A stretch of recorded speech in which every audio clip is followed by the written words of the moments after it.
down, then read it again. The words were simple, but their meaning profound.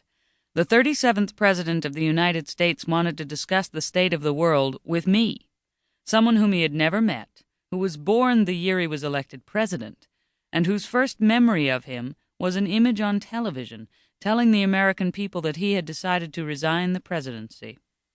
Just as I watched him then, when I was 5 years old, speaking words that I could not comprehend, I now held a letter to me from him, unable to foresee the significance of it for his life and mine.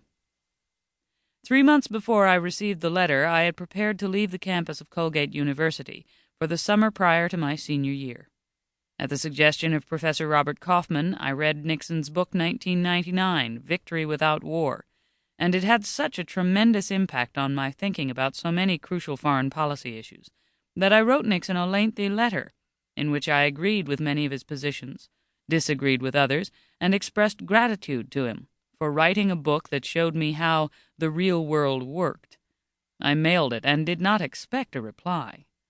Several weeks later, I walked to my mailbox and retrieved that extraordinary invitation.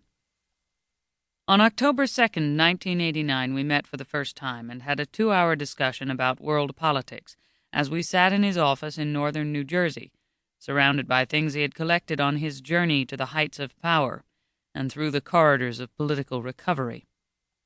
A worn but regal desk that had stood in the Oval Office, a painting of a serene farm scene by Eisenhower, busts of Lincoln and Churchill, bound volumes of his presidential papers.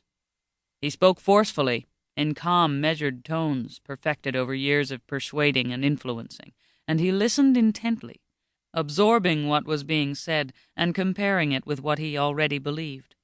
That initial meeting led to a permanent position as his foreign policy assistant, a job that would take me around the world, across America, and into the mind of one of the most commanding figures of our time. From July 1990 to his death in April 1994, I was privileged to have hours of daily conversation with the former president, working with him on his last 2 books, Seize the Moment, America's Challenge in a One-Superpower World, and Beyond Peace, traveling with him abroad and at home, preparing research materials, discussing his ideas, plans, hopes, and frustrations, and sometimes simply lending a sympathetic ear.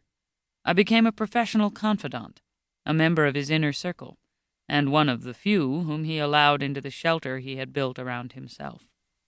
After Nixon Off the Record, the first volume of this work, was published in the late summer of 1996, I was asked frequently why Nixon trusted me immediately, particularly since he had been betrayed so often by people whom he trusted. I believe that there are 2 principal reasons. First, I was a young supporter, and I did not come to him with an ulterior motive or an agenda.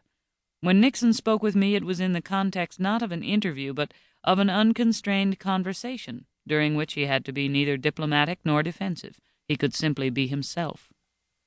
Second, I believe he trusted me because he saw me as a liaison between himself and future generations, someone to whom he could tell his story one last time, and upon whom he could rely to relate that story to others.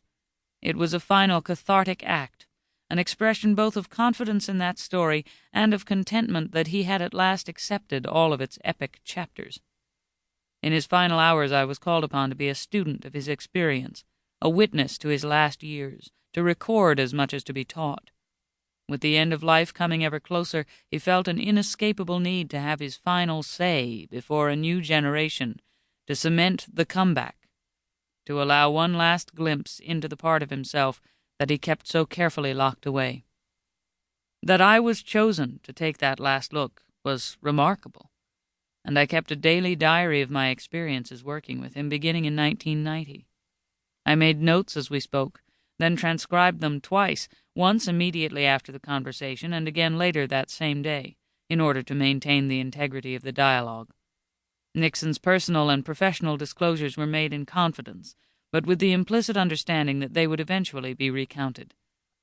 Through our conversations, Nixon was ensuring that his message, experience, and vision would carry on long after he had passed from the scene. This book tries to place his activities and judgments in context, and to show how they contributed to who Nixon was in the winter of his life.